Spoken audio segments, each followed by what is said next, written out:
എല്ലാവർക്കും നമസ്കാരം. ഞാൻ രഞ്ജിത്ത് ആർ.കെ. തഴവ. എല്ലാവർക്കും ഇംഗ്ലീഷിന്റെ ഒരു പുതിയ ക്ലാസ്സിലേക്ക് സ്വാഗതം.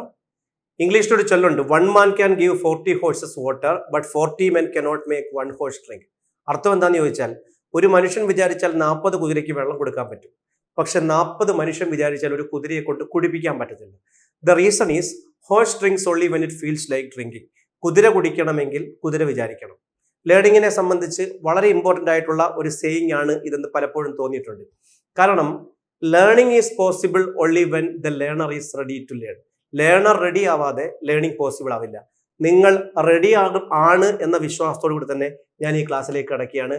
പറയാൻ പോകുന്നത് CSEB ക്ലർക്ക് പരീക്ഷയുടെ ക്വസ്റ്റ്യൻ പേപ്പറിനെ പറ്റിയും ഇനി വരാൻ പോകുന്ന പരീക്ഷയുടെ തയ്യാറെടുപ്പിനെ കുറിച്ചുമാണ്. ഇംഗ്ലീഷ് വില്ലനോ നായകനോ, ഇങ്ങനെ ഒരു ക്യാപ്ഷൻ ഇടാനുള്ളൊരു കാരണം, പരീക്ഷയുടെ ക്വസ്റ്റ്യൻ പേപ്പർ വന്നു കഴിഞ്ഞപ്പം ഉദ്യോഗാർത്ഥികളിൽ ചില ആശങ്കകൾ ഉണ്ടായിരുന്നു. ഇംഗ്ലീഷിലെ 20 ചോദ്യങ്ങൾ, 10 മാർക്കിന്റെ 20 ചോദ്യങ്ങൾ, സിലബസ് സാധാരണ ചോദിക്കുന്നതിൽ നിന്നും വ്യത്യസ്തമായ മേഖലകളിൽ നിന്നും ചോദ്യങ്ങൾ ചോദിച്ചു. പലപ്പോഴും സിലബസ് കൊടുക്കാറില്ല. ഇംഗ്ലീഷ് ഗ്രാമർ പ്ലസ് വൊക്കാബുലറി ഉണ്ട് എന്ന് മാത്രമാണ് കൊടുക്കുന്നത്. അത് തന്നെ ഒരു വലിയ പ്രശ്നമാണ്. കാരണം ഏത് മേഖലയ്ക്ക് ഇമ്പോർട്ടൻസ് കൊടുത്ത് പഠിക്കണം എന്ന് പലപ്പോഴും ഉദ്യോഗാർത്ഥികൾക്ക് അറിയില്ല. അതുകൊണ്ട് ഉദ്യോഗാർത്ഥികൾ എന്നെ വിളിച്ച് ചോദിച്ച സംശയം, സാർ ഇനി വരാൻ പോകുന്ന പരീക്ഷയ്ക്ക് ഞങ്ങൾ തയ്യാറെടുക്കുമ്പോൾ എന്തൊക്കെ പഠിക്കണം, ഏതൊക്കെ മേഖലയാണ് കൂടുതൽ ഇമ്പോർട്ടൻസ് കൊടുക്കുന്നത്, വൊക്കാബുലറി എത്രമാത്രം പഠിക്കണം, ഇതുപോലെ തന്നെ ആയിരിക്കും ക്വസ്റ്റ്യൻ മോഡൽ വരുന്ന കാലങ്ങളിൽ അല്ലെങ്കിൽ കഴിഞ്ഞുപോയ കാലങ്ങളിൽ ചോദിച്ച മോഡൽ ഇനി വരാൻ സാധ്യതയുണ്ടോ? ഇങ്ങനെയൊക്കെയുള്ള ചോദ്യങ്ങളുടെ സംശയത്തിനുള്ള ഉത്തരം ഒരു തെളിവ് സഹിതം തരാൻ വേണ്ടിയാണ് ഞാൻ വന്നിരിക്കുന്നത്. ഒരു ക്വസ്റ്റ്യൻ പേപ്പർ ഡീകോഡിങ്ങും ഞാനിവിടെ ഉദ്ദേശിക്കുന്നുണ്ട്. അതായത് മാറ്റം എപ്പോഴും അനിവാര്യമാണ്, മാറിക്കൊണ്ടേയിരിക്കണം. മാറിയില്ലെങ്കിലാണ് പ്രശ്നം. നമ്മൾ പഴയ കാലത്ത് ചോദിച്ച രീതിയിലുള്ള ചോദ്യങ്ങൾ ഇപ്പൊ ചോദിക്കണമെന്ന് നമുക്ക് വാശി പിടിക്കാൻ കഴിയില്ല, അവരെ കുറ്റപ്പെടുത്താനും കഴിയില്ല. പുതിയ രീതിയിൽ വരുന്ന ക്വസ്റ്റ്യൻ പേപ്പറിനനുസരിച്ച്, ചോദ്യങ്ങൾക്കനുസരിച്ച് നമ്മൾ മാറുക, തയ്യാറെടുക്കുക എന്നുള്ളതാണ് ഏറ്റവും പ്രധാനപ്പെട്ട കാര്യം. പിന്നെ ഉദ്യോഗാർത്ഥികൾ ചോദിച്ചൊരു കാര്യം, സമഗ്രമായിട്ടുള്ളൊരു പഠനം വേണോ? ബാക്കിയുള്ള PSC എക്സാമുകളിലെ പോലെ ഇംഗ്ലീഷ് മൊത്തം പഠിക്കണോ?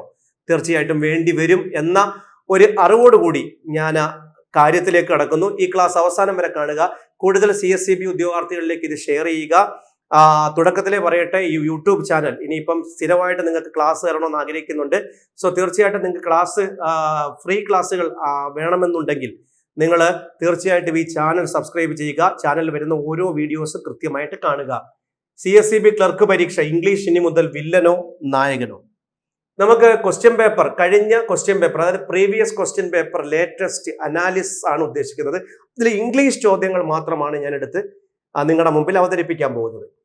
ഏതൊക്കെ ടോപ്പിക്കിൽ നിന്നാണ് ചോദ്യങ്ങൾ വന്നത്? ഗ്രാമർ പ്ലസ് വൊക്കാബുലറി ഉണ്ട്. എത്ര മാർക്കിനാണ് ചോദിച്ചത്? എത്ര ചോദ്യങ്ങൾ ചോദിച്ചു? നമുക്കറിയാം ഒരു ചോദ്യത്തിന് 1/2 മാർക്കാണ്. അപ്പൊ 2 ചോദ്യങ്ങൾ ചോദിച്ചാൽ 1 മാർക്കിനായിരിക്കും ചോദിക്കുന്നത്. സോ ആ മേഖലയിലേക്ക് നമുക്കൊന്ന് കടക്കാം. So previous question paper latest analysis, ഇതിന്റെ വീഡിയോ ആൾറെഡി ഞാൻ ചെയ്ത് യൂട്യൂബിൽ കിടപ്പുണ്ട്, ഇതിന്റെ ക്വസ്റ്റ്യൻ എക്സ്പ്ലനേഷൻ. അതുകൊണ്ട് ക്വസ്റ്റ്യനിലേക്ക് ഞാൻ പോകുന്നില്ല, മറിച്ച് അതിന്റെ ഒരു ഡീകോഡിംഗ് ആണ്. ഒന്നാമത്തെ ചോദ്യം, അല്ലെങ്കിൽ ഒരു ചോദ്യം ചോദിച്ചത് സെന്റൻസ് ഇംപ്രൂവ്മെന്റ് എന്ന് പറയുന്ന ഭാഗത്ത് നിന്നാണ് ചോദിച്ചത്. സെന്റൻസ് ഇംപ്രൂവ്മെന്റ് എന്ന് പറയുമ്പം ഈ മിസ്റ്റേക്കുകൾ കണ്ടുപിടിക്കുന്നതും തിരുത്തുന്നതുമായിട്ടുള്ള ഭാഗമാണ്. പണ്ട് മുതലേ ചോദിക്കുന്ന ഒരു ചോദ്യം തന്നെയായിരുന്നു ഇത്. ആൾറെഡി പണ്ടും CSEB പരീക്ഷകൾക്ക് ചോദിച്ചിട്ടുണ്ട്. 2 ചോദ്യങ്ങളാണ് വന്നത്. ചോദ്യങ്ങൾ 2 എണ്ണമാണ് വന്നത്, 1 മാർക്കിനായിരുന്നു. ആ ചോദ്യങ്ങൾ ഏത് ഗ്രാമർ പാർട്ടിൽ നിന്നാണെന്ന് നോക്കൂ. ഒരെണ്ണം ടെൻസിൽ നിന്നും, ഒരെണ്ണം ഈഫ് ക്ലോസിൽ നിന്നുമാണ്. സത്യം പറഞ്ഞാൽ രണ്ടും ടെൻസ് ടോപ്പിക്കാണ്. ടെൻസ് നമുക്കറിയാം, present tense, past tense, future tense, അതിന്റെ യൂസസ്. പിന്നെ ഈഫ് ക്ലോസ് എന്ന് പറയുന്നത് നമുക്കറിയാം ടെൻസ് തന്നെയാണ്, ടെൻസ് ഇൻ കണ്ടീഷണൽ എന്ന് പറയുന്ന ഭാഗത്ത് വരുന്നതാണ്. രണ്ടാമത് 2 പ്രോനൗൺ ചോദിച്ചു. പ്രോനൗൺ എനിക്ക് ഓർമ്മയുണ്ട്, ചോദിച്ച 2 പ്രോനൗൺ. ഒന്ന് ഇന്ററോഗേറ്റീവ് പ്രോനൗൺ ആയിരുന്നു, ക്വസ്റ്റ്യൻ വേർഡ്.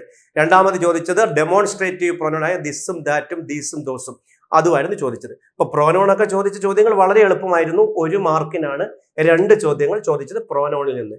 അപ്പൊ ഗ്രാമറിൽ ഏതൊക്കെ ഭാഗം വന്നു? ടെൻസ് വന്നു, പ്രോനൗൺ വന്നു, പാർട്സ് ഓഫ് സ്പീച്ചിലെ. അടുത്ത് ചോദിച്ചാൽ ഇൻഫിനിറ്റീവ് ആണ്. ഇൻഫിനിറ്റീവ് സിലബസിൽ ഉള്ളതാണ്, നേരത്തെയും ചോദിച്ചിട്ടുണ്ട്.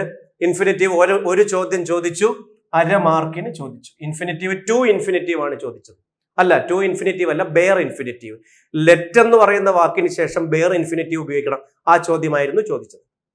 ഫ്രേസ്, ഇഡിയംസും ചോദിച്ചു, ഫ്രേസും ചോദിച്ചു. ഫ്രേസ് ചോദിച്ചത് വളരെ എളുപ്പമുള്ള ഒരു ചോദ്യമായിരുന്നു, 1 മാർക്കിനാണ്. 1 ചോദ്യമാണ് 1/2 മാർക്കിന്.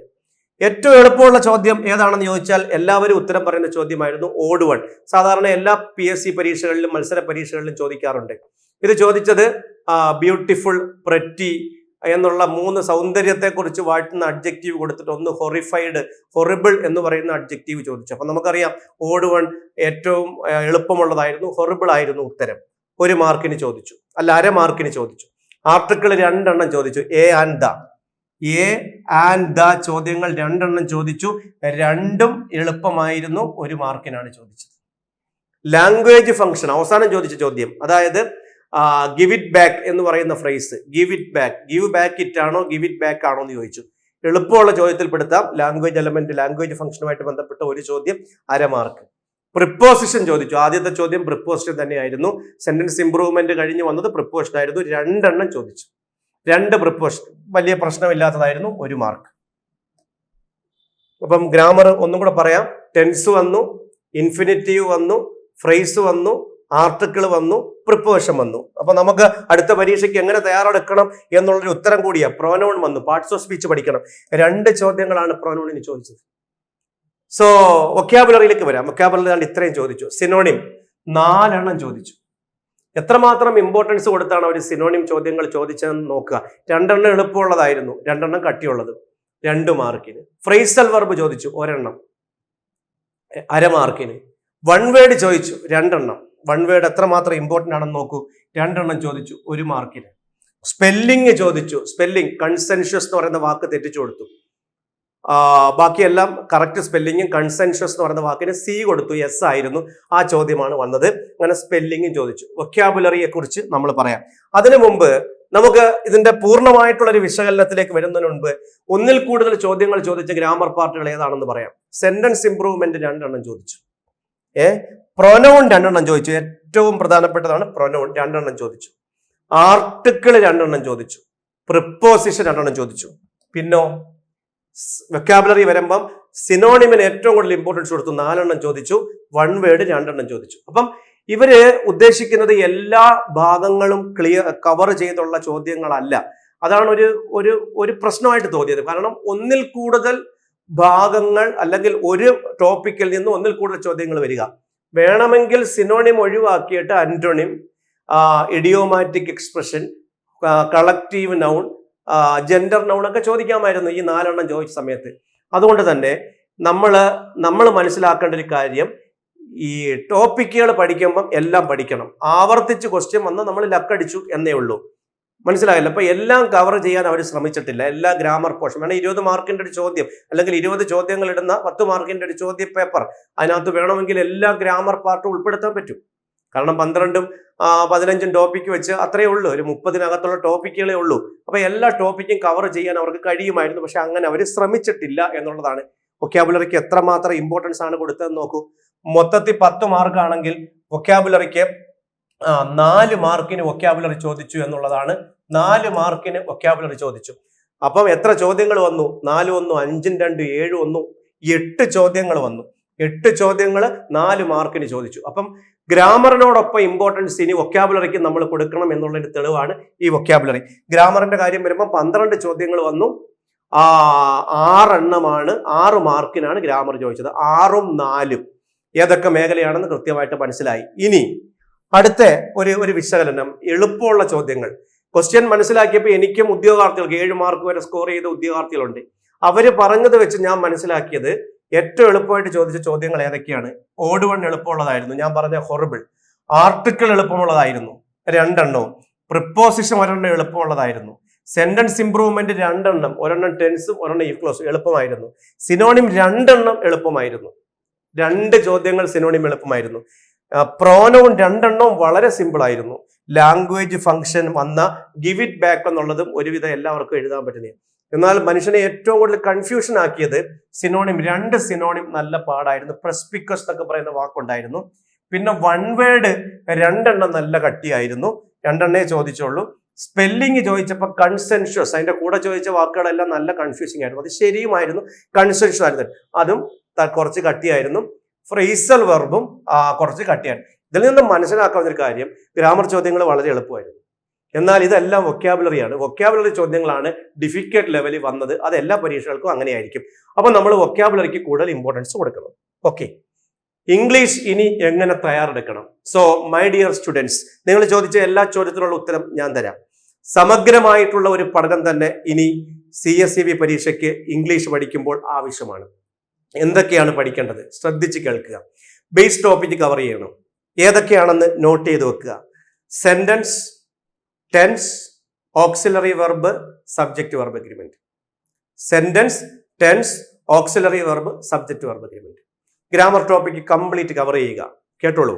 Article, question tag, degrees of comparison, relative pronoun, parts of speech, if clause, tense uses, active passive voice, simple complex compound sentence, reported speech, preposition, subject verb എഗ്രിമെന്റിന്റെ റൂൾസ്, കൂടാതെ കൺജങ്ഷൻസ്, പാർട്സ് ഓഫ് സ്പീച്ചിനകത്ത് വരുന്ന noun, pronoun, adjective, adverb, preposition. ഇത്രയും കാര്യങ്ങൾക്ക് കൂടുതൽ importance കൊടുക്കണം. ഇതിനകത്തുണ്ട് എല്ലാ ഗ്രാമറും.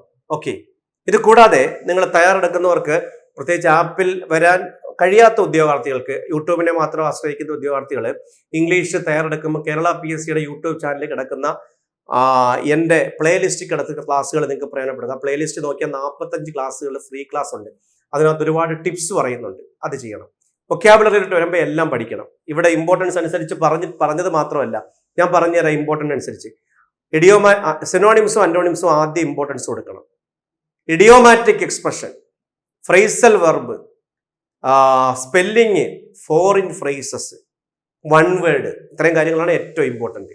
പിന്നെ വരുമ്പോൾ collective noun, gender noun, singular plural, dwelling place, sound, one വേർഡിനകത്ത് സ്റ്റഡീസ്, മാനിയ, ഫോബിയ. പിന്നെ അങ്ങനെയുള്ള ഭാഗങ്ങൾക്കെല്ലാം ഇമ്പോർട്ടൻസ് കൊടുത്ത് പഠിക്കണം. കൂടാതെ എൻ്റെ ടിപ്സ് ക്ലാസ്സുകൾ നിങ്ങൾ നിരന്തരം കാണണം. അതുപോലെ തന്നെ പ്രീവിയസ് ഇയർ ക്വസ്റ്റ്യൻ പേപ്പർ ചെയ്ത് പഠിക്കണം. CSEBയുടെ വളരെ കുറച്ച് ക്വസ്റ്റ്യനേ അവൈലബിൾ ഉള്ളൂ. അത് മാത്രം നോക്കിയിരിക്കേണ്ട. ക്വസ്റ്റ്യൻ ബുക്ക് ഞാൻ റെഫർ ചെയ്യാം. കുറച്ച് കഴിഞ്ഞിട്ട് ഞാൻ പറഞ്ഞുതരാം. ഇപ്പൊ നിങ്ങൾ പഠനം തുടങ്ങുക. ഇനി എൻട്രിയിലെ ക്ലാസ്സുകൾ വളരെ സിസ്റ്റമാറ്റിക് ആയിട്ടാണ് ചിട്ടപ്പെടുത്തിയത്. ഈ ഓർഡറിൽ തന്നെയാണ്. 33 മണിക്കൂർ കൊണ്ട് ഗ്രാമർ പോർഷൻസ് കംപ്ലീറ്റ് കവർ ചെയ്യാമെന്ന് പറഞ്ഞാൽ നിങ്ങൾ വിശ്വസിക്കില്ല. അങ്ങനെയാണ് ചിട്ടപ്പെടുത്തിയിരിക്കുന്നത്. വർക്കും ക്ലാസ്സിൽ തന്നെ ചെയ്തു പോവുകയാണ്. രണ്ടാമത്തെ ഒരു ഗുണം എന്ന് പറഞ്ഞാൽ ഗ്രാമറിനോടൊപ്പം തന്നെ ക്ലാസിന്റെ അവസാനം വൊക്കാബുലറി പഠിച്ചു പോകുന്ന രീതിയുണ്ട്. പലരും ഉദ്യോഗാർത്ഥികൾ എന്നോട് ചോദിക്കാറുണ്ട്, വൊക്കാബുലറി നമ്മൾ എങ്ങനെ പഠിക്കും? സിമ്പിൾ ആണ്. ഒരു ദിവസം 20 എണ്ണം വേണ്ട, സമയം ഒരുപാടുണ്ടെങ്കിൽ 20 എണ്ണം മതി, അല്ലെങ്കിൽ 30 എണ്ണം. ഇന്ന് ഇഡിയംസ് പഠിക്കുകയാണെങ്കിൽ നാളെ മാറ്റി പഠിക്കണം. കളക്റ്റീവ് നൗൺ പഠിക്കണം. അടുത്തത് ആന്റോണിം പഠിക്കണം. അടുത്തത് സിനോണിം പഠിക്കണം. പിന്നെ ജെൻഡർ നൗൺ പഠിക്കണം. ഇങ്ങനെ വെറൈറ്റീസ് കൊണ്ടുവരണം. ഇടയ്ക്കിടയ്ക്ക് പഠിച്ച കാര്യങ്ങൾ എഴുതി വച്ചിട്ട് റിവൈസ് ചെയ്തുകൊണ്ടിരിക്കണം. ഇങ്ങനെ പലതുള്ളി പെരുവെള്ളം എന്ന രീതിയിലായിരിക്കും വൊക്കാബുലറി വരുന്നത്. പിന്നെ നിങ്ങൾക്ക് വൊക്കാബുലറി എളുപ്പമാകാൻ വേണ്ടി എൻ്റെ വൊക്കാബുലറി ടിപ്സ് നിങ്ങൾക്ക് മാക്സിമം പ്രയോജനപ്പെടുത്താവുന്നതാണ്. സോ ഈ രീതിയിലുള്ളൊരു പഠനമാണ് ആവശ്യം. ഒരു കാര്യം ഉറപ്പായി, സമഗ്രമായിട്ട് പഠിക്കുന്നവർക്ക് മാത്രമേ ഇനി ഇംഗ്ലീഷിലെ 10 മാർക്ക്, 20 ചോദ്യങ്ങൾ, അര മാർക്ക് നിസ്സാരമല്ല. 20 ചോദ്യങ്ങൾ എന്ന് പറയുമ്പം ഓരോ അര മാർക്കും അത്രമേൽ ഇമ്പോർട്ടൻ്റ് ആണെന്ന് മനസ്സിലാക്കുക. നിങ്ങൾ മനസ്സ് വെച്ചാൽ ഈ 10 മാർക്ക് നിങ്ങൾക്ക് നേടിത്തരാൻ സാധിക്കും. നിങ്ങളത് നേടിയെടുക്കാൻ നിങ്ങൾക്കും സാധിക്കും. കാരണം അത്രമേൽ സിമ്പിളായിട്ട് നമുക്ക് ഇംഗ്ലീഷ് ഗ്രാമർ കൊണ്ടുപോകാം. ഇനി മുതൽ എൻ്റെ ഫ്രീ ക്ലാസ്സുകൾ നിങ്ങൾക്ക് ഈ യൂട്യൂബ് ചാനലിലൂടെ കിട്ടുന്നതായിരിക്കും. അതിനായി നിങ്ങൾ ഈ ചാനൽ സബ്സ്ക്രൈബ് ചെയ്യണം, ബെൽ ബട്ടൺ അമർത്തണം. നോട്ടിഫിക്കേഷൻ വരുമ്പോൾ തന്നെ വീഡിയോ നിങ്ങളുടെ മുമ്പിൽ എത്തുന്നതായിരിക്കും. ഈ ക്ലാസ് കണ്ടിട്ട് നിങ്ങൾക്കൊരു ഇനി എന്തെങ്കിലും നിങ്ങൾക്ക് സംശയം ഉണ്ടെങ്കിൽ, ഇംഗ്ലീഷ് എങ്ങനെ പഠിക്കണം, എല്ലാം കൂടെ ഒരുമിച്ച് ഞാൻ പറയാതിരുന്നതാണ്. എല്ലാം കൂടെ ആദ്യത്തെ വീഡിയോ ഒന്ന് പറയുന്ന കാര്യമില്ല. ഒരു 10 മിനിറ്റ് വീഡിയോ മാത്രമാണ് ഞാൻ ഉദ്ദേശിച്ചത്. ഇനിയും നിങ്ങൾക്ക് എന്തെങ്കിലും സംശയം ഉണ്ടെങ്കിൽ ആ സംശയങ്ങൾ കമന്റായി രേഖപ്പെടുത്തുക. നിങ്ങൾ പരീക്ഷ എഴുതിയവര് എങ്ങനെയാണ് പരീക്ഷയെ വിലയിരുത്തുന്നത്, ഇനി പരീക്ഷ എഴുതാൻ പോകുന്നവർക്ക് എന്തൊക്കെ ഡൗട്ടാണുള്ളത്, ഇംഗ്ലീഷ് നിങ്ങൾ എങ്ങനെ കാണുന്നു, പേടിയോടെയാണോ കാണുന്നത്, ഇംഗ്ലീഷ് ക്ലാസ്സുകൾ നിങ്ങൾ ക്ലാസ് പഠിക്കാൻ തുടങ്ങിയാൽ നിങ്ങൾക്ക് പൂർണ്ണമായിട്ടും മാർക്ക് സ്കോർ ചെയ്യാൻ കഴിയുമെന്ന് നിങ്ങൾ വിശ്വസിക്കുന്നുണ്ടോ? ഇങ്ങനെയുള്ള നിങ്ങളുടെ കാര്യങ്ങളെല്ലാം നിങ്ങൾ കമന്റുകളായിട്ട് രേഖപ്പെടുത്തുക. എല്ലാ കമന്റുകൾക്കും കൃത്യമായിട്ട് മറുപടി കിട്ടുന്നതായിരിക്കും. സോ ഇനി ഞാനും നിങ്ങളോടൊപ്പം ഉണ്ടാകും. തൽക്കാലത്തേക്ക് വിടവാങ്ങുന്നു. Bye from Ranjith R K Thazhava.